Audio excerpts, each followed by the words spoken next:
So what we're going to talk about today is all the Oh. problems with black people. Black power. Black power. Say it loud and say it proud. Black and I'm proud. So I personally believe that humans should get along as humans, and that these concepts of black race or white race or whatever, I really don't care. I don't want anybody to be born out of a vagina or out of an abdomen through a C-section and say, you know what? I am proud to be this skin color. I am proud to be black. for this skin I'm proud to be black, white. You know what? You're just human. Get over this whole racial stuff. That's my ideal. That's where I want to see humanity go. Well, racism stuff. White people are superior. I'm going to say this. You know why black people play the race card? But because it keeps getting dealt out to us. That's right. It's in the deck. It's in the deck. So, if it wasn't in my hand, I wouldn't play it. So, but as an African American man, I feel like in the society we live, me personally and my story and my path, I have overcome so much that, and in spite of being a black man who, had troubles with the law as a young teen and, didn't go right into college after high school. I feel like that story that I live and what the path that I've walked as an African American, I should be proud of. And a big part of that story is being black. Because if I was not black, when I was 4 years old, when I saw the Virginia State Troopers take horses and dogs and brutally beat hundreds, if not thousands, of black spring breakers in Virginia Beach, Florida, with my grandfather. That would not have shaped my worldview in a different way. And because of that, it's a part of my story, and I should be proud of those things because it shaped who I am. That's the thing to what Bridgemont said is that's exactly the point about the whole situation about race and pride and things like that. Is that it's not racism, but race is a social construct. It's not just like our DNA is inherently different. I'm not one of those people that whether it be on the Black Panthers or the Neo-Nazis that think there's some sort of a pure blood or race or like that. But the thing is that our race and the people that we're around influences our culture. So we do think back to our past and how we were shaped. We think about how that influences our life today, how people perceive us and things like that. And that's why it's understandable to try to have some level of pride or appreciation. But I would say at the same time, going back to it's a social construct, if you take, for example, an adopted black baby in a white family in an entirely white community, they're going to be more white, quote unquote, than, for example, if another white baby was taken to an African village and grew up that way for 20 years. But I will say that that child who grows up in that white household is going to have some issues in life. They're going to be a little. You look at Barack Obama and his because story. of perception. Yeah. But here's what I want to know, Brian. What do you think of gay pride? Thank you, Joey. I want to go back to what Bridgemont said. I want you to answer that question. I want you to answer that question. I will say gay pride is stupid as well as black pride. Oh, well, I would say the same. As well as heterosexual pride and white pride. It's all dumb. Ain't nothing wrong with rock pride. It's all dumb. And you know what, Bridgemont? I am very proud of you for overcoming whatever you've overcome in your life. But you have to be proud of the fact that you have put out effort. You have done work. You have done things. That's what you're proud of. You're proud of your effort and your accomplishments. You're not proud of your let me say this. There are so many black people who are ashamed of being black. First and foremost, you look at people who, Amber Rose, she wants to say she's not black. You look at Raven Simone, she wants to say she's not black. Raven Simone? Celebrity. Bridgemont, I think you do touch on an important point here. Thank you for taking us to like a little deeper level. You never see white people saying, honestly, I'm not white. Honestly, you never see that. Why didn't like, you change your name? Like, yes, I'm white.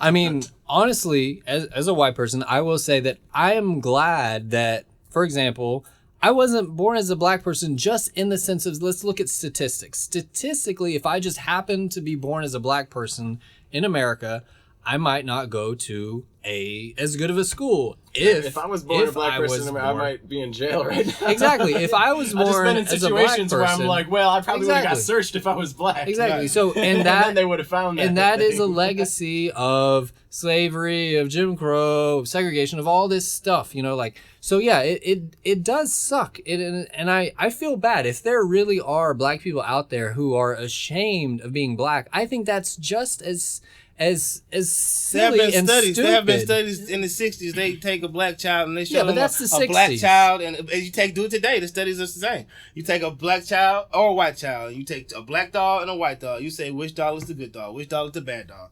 Consistently, they always say the black dog is the bad dog and the white dog is the good dog, and that's because of the perceptions that the media places on us and of the overall white supremacy of the society. And that's the thing about going back to the pride thing, is all these things, be it gay pride, black pride, whatever it may be, these are all reactions to discrimination and bias in the community. These people are discriminated against, they're put down, things like that. So if they're going to react by trying to instill self-esteem and self-confidence, so maybe it's not always the most even my hair, in an optimal society, we'd be colorblind and we'd be race blind. Well, That's here's- something to work towards. But I don't have any problem with somebody in the black community, the gay community, wherever it may be, saying, I want to celebrate Michael Sam because he's come out as a gay man, or in the NFL, or I want to celebrate so and so act like Denzel Washington for winning this many Oscars, those kind of things, because they have the right to be proud of people in their community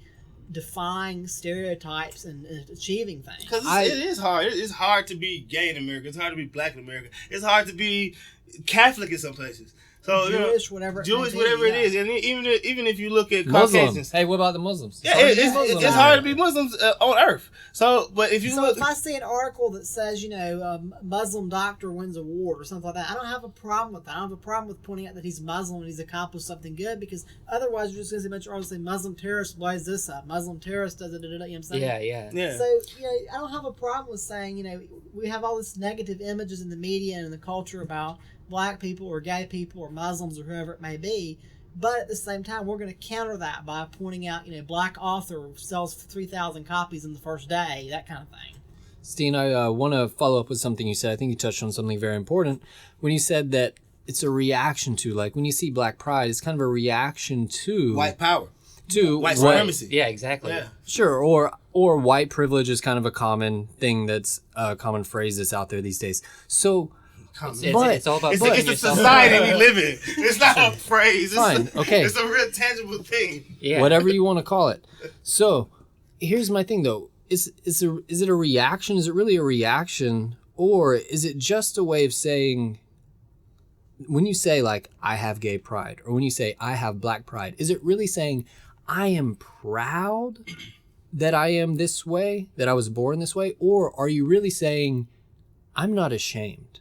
Yeah, it's more like It's saying I'm not both, ashamed. It's yeah. more of a not. Yeah. I am not ashamed, because it's almost like society wants you to be ashamed. It does not want you to be The quote unquote. We live in a Eurocentric Centric society, and things like having dreads and dressing a certain way are looked down upon in the corporate world, and you cannot. It's almost like you cannot, as a black person, you cannot be too black if you want to achieve.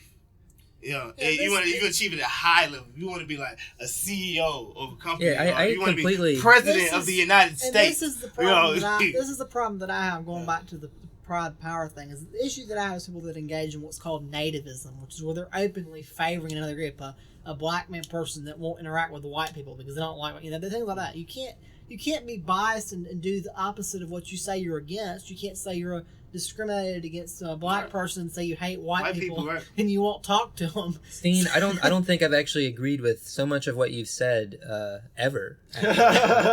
And but here's something that I can't help but really wonder about is Western DeKalb County. You guys probably familiar with the situation there, and that it's pretty nice, but it's really black.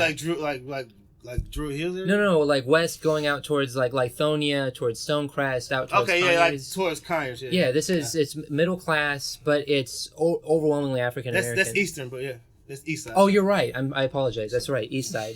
Get it right. But on the west side, there's a similar west of Atlanta. There's a similar situation going out towards in Douglas County, because Douglas County is half black, half white, and 10% Latino. So you do the math. But it's another example of where it's actually like an above average income county. African Americans are doing really well, and yet if you go into some of these areas, particularly east of DeKalb County, a lot of white people have misconceptions about Stone Mountain or about Lithonia because they see lots of African Americans and they think, oh, clearly. This got to be a shitty day. Yeah, it's got to be a horrible neighborhood. Well, then they're just missing out on good real estate opportunities. And let me tell you something. Okay, if I was to ask you what's the wealthiest part of DeKalb County, what would you say? I would have guessed Brookhaven. All right. Emory, yeah. It's Lithonia. Wow. There are more millionaires in Lithonia than anywhere else in DeKalb County. Man. Hey, you look at that. I find this hard to believe just based on skin color. I'm sure you do. But if you look at all the property by Stonecrest Mall off Salem Road, you look at, there are a lot of R&B artists who live over there, a lot of wealthy preachers, a lot of wealthy preachers, a lot of oxymorons. Yeah. But I do really want to point out, though, I mean, like going out into towards Conyers, into Rockdale County, and increasingly in Covington. I mean, going out into the suburbs in Atlanta, more and more now, what you have are these really well-off African American neighborhoods that people aren't recognizing as being well off. And something I was thinking about the other day, because I know this is changing the conversation. White people a little aren't recognizing it. Black people been. Yeah, It's like if I believe like 5 years ago, DeKalb County was the wealthiest African American majority county in the country. Isn't it still the case, or is it? No, it's like some county. It's in like Maryland. Like I said, that suburb of DC. I think it's Saint Prince something. St. George's, yeah. Okay, George's, yeah. Well, everyone donate to Creflo Dollar so Lithonia can come out on top. But here's something. Don't do that. Here's something that I'm wondering about, because we are becoming a more multiracial society. The world is coming here, and we've got so many more Indians and people from China and everywhere else. Something I'm wondering about that I'll go ahead and say what my opinion on this is, which is that I don't think these other groups are looked at in the same way that African Americans are still looked at. Even Latinos, I don't think really face the same kind of bias that still affects African Americans. Because you know what it is, subconsciously, white people, you gotta understand.